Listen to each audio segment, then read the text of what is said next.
नमस्ते दोस्तों। Profit loss का मैं एक और वीडियो आपके लिए लेकर के आया हूं, क्योंकि ये सवाल वही हैं जो एग्जाम में बार बार आते हैं और आप इन सवालों को एग्जाम में छोड़ के आते हो। तो वीडियो को पूरा देखना ताकि पूरा कॉन्सेप्ट आप सीख पाएं। चलिए स्टार्ट करते हैं। पहला सवाल, कोई दुकानदार 1450 रुपये प्रति कुर्सी की दर से 10 कुर्सियां खरीदता है और भाड़े पर 600 रुपये खर्च करता है। 10% लाभ प्राप्त करने के लिए उसे प्रत्येक कुर्सी को कितनी कीमत पर बेचना चाहिए।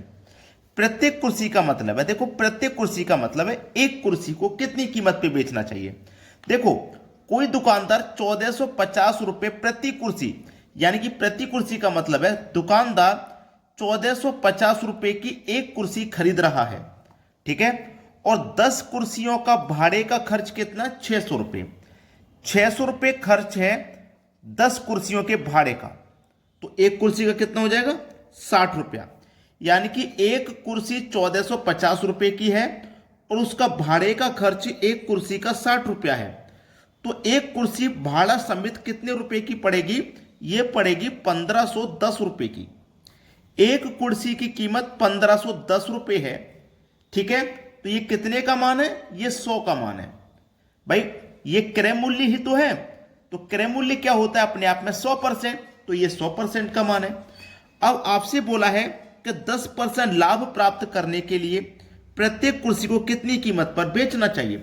10% लाभ का मतलब है 100 में 10 जोड़ दो, 110, ठीक है। 2 जीरो से आप ये 2 जीरो कटा दो, 11 का गुना कर दो 151 में, 11 एक कम 11, हासिल लगा 1, 11 पंजे 55 में हासिल का 1 जोड़ दो 56, हासिल लगे 5, 11 कम 11 में हासिल के 5 जोड़ दो तो 16, तो 1661 रुपये, यानी कि पहला ऑप्शन आपके सवाल का बिल्कुल सही जवाब है। अब देखेंगे अगला सवाल। अगला सवाल है, एक पेन को 26 रुपये में बेचने पर एक व्यक्ति को पेन के क्रय मूल्य के 1/14वें भाग के बराबर हानि होती है। पेन का क्रय मूल्य ज्ञात करें। बहुत अच्छा सवाल है। क्रय मूल्य यानी कि हमको कॉस्ट प्राइस ज्ञात करना है, ठीक है। अब उसने जो बात बोली है ना, उस पर ध्यान देना, क्योंकि प्रश्न में ध्यान नहीं देंगे तो कैसे होगा सवाल, ठीक है। देखो, कॉस्ट प्राइस लॉस, तो इससे एसपी पता चल जाएगा, सेलिंग प्राइस पता लग जाएगा। हमें देखो बोला क्या गया है, ध्यान देना जो बोला है, 1/14वें, 1/14वें का मतलब है 1/14।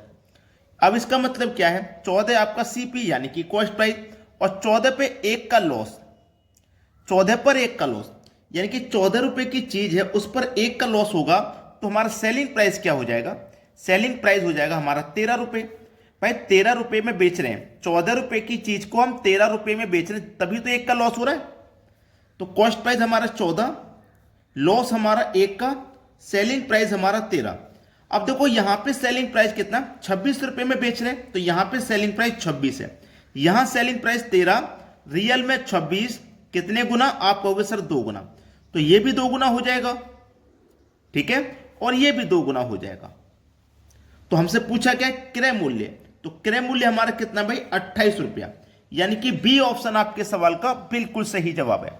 अब देखेंगे अगला प्रश्न। अगला सवाल है, सुलेखा 1040 रुपये में 36 केजी चीनी खरीदती है। वह चीनी को 10 केजी चीनी के विक्रय मूल्य के बराबर लाभ पर बेचती है। 5 किलो चीनी का विक्रय मूल्य ज्ञात करें। बहुत बढ़िया सवाल। देखो उसने एक शब्द बोला है, 1040 रुपये में 36 किलो चीनी खरीदी, बेची कितनी उसने, वह चीनी को 10 किलो चीनी के विक्रय मूल्य के बराबर लाभ कमाया। यानी कि उसने 36 किलो खरीदी थी, उसने 36 किलो खरीदी थी और बेची कितनी उसने, 26 किलो, उसने 10 किलो का फायदा कमाया, 10 किलो चीनी का उसने फायदा कमाया।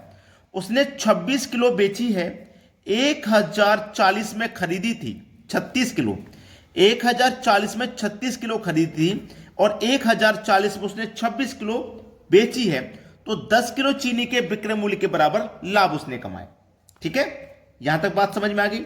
अब चलिए 1040 में 26 से भाग कर दो तो 1% का मान, हमको चाहिए 5 किलो चीनी का मान, तो 5 से मल्टीप्लाई कर दो, 26 से 104 कटेगा 4 बार में और 1 की 0, 40, 40 का गुना 5 से अगर करेंगे तो ये हो जाएगा 200 और 200 दिया गया है सी ऑप्शन में।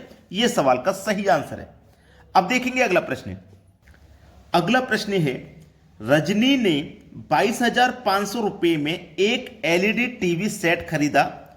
उसने इसके परिवहन पर 800 रुपये और इसको लगवाने पर 1,000 रुपये खर्च किए। व्यय का मतलब होता है खर्च किए।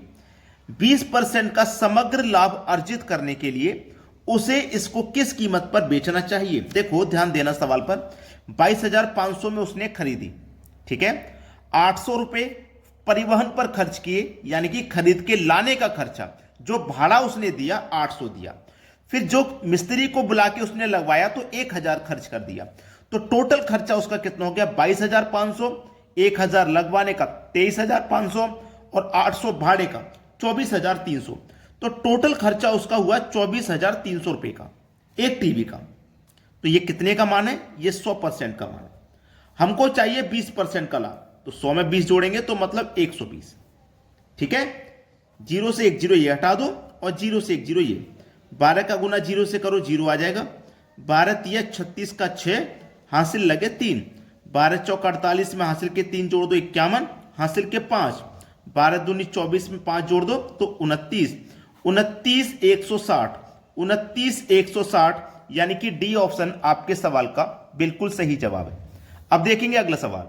अगला प्रश्न है, राधा 10,000 रुपये में कंप्यूटर टेबल और 5,000 रुपये में सेंटर टेबल खरीदती है। वह कंप्यूटर टेबल को 8% लाभ पर बेचती है। पूरे लेन देन पर 10% लाभ प्राप्त करने के लिए उसे सेंटर टेबल को कितने प्रतिशत लाभ पर बेचना चाहिए?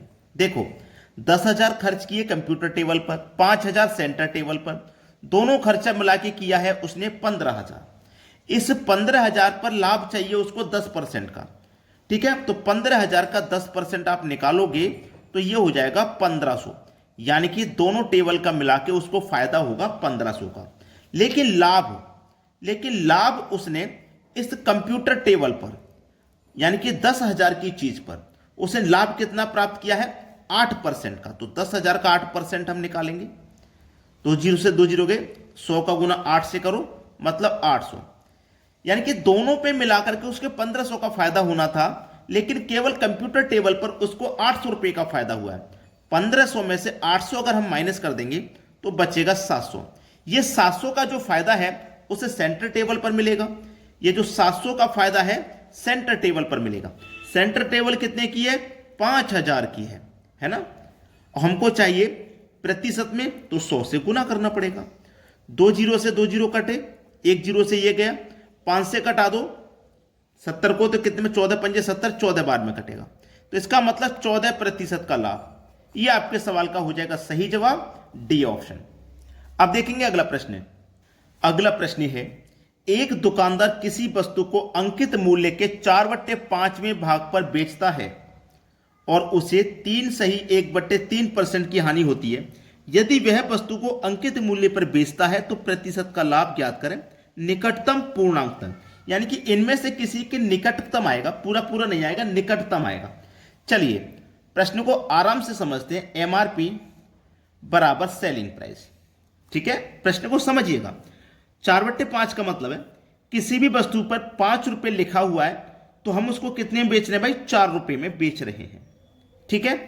इतने प्रतिशत की हमें हानि होती है। 5 की चीज को 4 में बेचेंगे तो 1 की हानि होगी।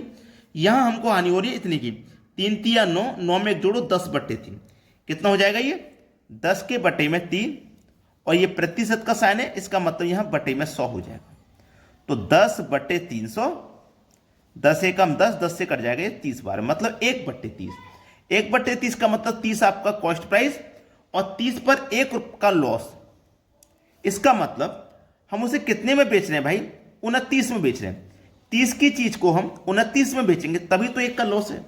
तो इस 29 का मल्टीप्लाई यहां भी कर दो, इस 29 का मल्टीप्लाई यहां भी कर दो।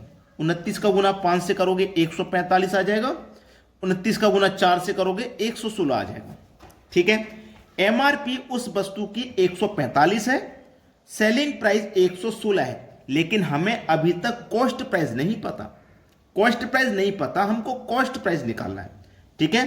तो सेलिंग प्राइस हमारा है 116। यहां पे सेलिंग प्राइस 29 है, ठीक है। हमें निकालना कॉस्ट प्राइस, कॉस्ट प्राइस हमारा 30 है। 29 से 116 4 बार में कटेगा, 4 का गुना हम 30 से करेंगे तो 120 निकल के आ जाएगा हमारा कॉस्ट प्राइस। 2 जीरो नहीं, 1 जीरो। कॉस्ट प्राइस निकल के आ गया 120, मतलब 120 रुपए की हमारी वस्तु है, जो भी है, ठीक है। अब उसने बोला था, ध्यान देना, वह वस्तु को अंकित मूल्य पर बेचता है। अंकित मूल्य पर, अंकित मूल्य कितना है? 145, यानी कि 120 की चीज को वो 145 में बेचता है। तो 120 की चीज को 145 में बेचेगा तो उसे फायदा होगा 25 का। कितने पर? 120 पर, यानी कि कॉस्ट प्राइस पर। और प्रतिशत के लिए 100 से गुना। 20 से कटेगा 5 बार में, 20 से कटेगा 6 बार में। 25 का गुना 5 से कर दो, 125 बटे में 6। 6 से कटेगा 120, 60 बार में 10 मिनट लगेगा। 1 मिनट, सॉरी 1 मिनट, 1 मिनट। 6 से कटेगा 20, 6 दूने का 12 और 1 जीरो, 20 बार में कटेगा। 5 में 50, 6 अट्ठे 48, यानी कि 20.8। तो ये किसके नजदीक है? 21 के नजदीक है। बी ऑप्शन हो जाएगा सही जवाब। उसने निकटतम पूर्णांक तक पूछा था, तो 21 के निकटतम है ये। 20.8 ये 21 के निकटतम है। ये आपका सही जवाब है। अब देखेंगे अगला प्रश्न। अगला सवाल है, यदि 75 वस्तुओं का विक्रय मूल्य 60 वस्तुओं के क्रय मूल्य के बराबर है तो लगभग प्रतिशत हानि या प्रतिशत लाभ है। बहुत अच्छा सवाल। 75 वस्तुओं का विक्रय मूल्य, 75 वस्तुओं का विक्रय मूल्य, विक्रय मूल्य मतलब सेलिंग प्राइस, बराबर है 60 वस्तुओं के क्रय मूल्य के, यानी कि कॉस्ट प्राइस के बराबर है। अब देखो इधर सेलिंग प्राइस है, मैं कॉस्ट प्राइस को इधर लेके आऊंगा तो सेलिंग प्राइस के बटे में कॉस्ट प्राइस आ जाएगा। इधर 60 बचा, 75 को इधर लेके ले आऊं, 7 के बटे में 75, यानी कि 75 रुपए की चीज को हम 60 में बेच रहे हैं तो हमको 15 का नुकसान होगा। कितने पर? हमेशा कॉस्ट प्राइस पर। कॉस्ट प्राइस 75 है, प्रतिशत के लिए 100 से गुना। 15 से 75 5 बार में कचेगा, 5 से 100 20 बार में। ये माइनस था तो हानि होगा, यानी कि 20% की हानि होगा। सी ऑप्शन सवाल का बिल्कुल सही जवाब है। अब देखेंगे अगला सवाल। अगला सवाल है, एक वस्तु को उसके क्रय मूल्य से 4/3 गुने पर बेचा गया, लाभ प्रतिशत ज्ञात कीजिए। यह सवाल आपके लिए होमवर्क है। आप सभी बच्चे इस प्रश्न को घर से करके कमेंट में जवाब दें कि इस प्रश्न का आंसर क्या आएगा। सभी बच्चे वीडियो को लाइक करें और शेयर करें। ठीक है दोस्तों, धन्यवाद।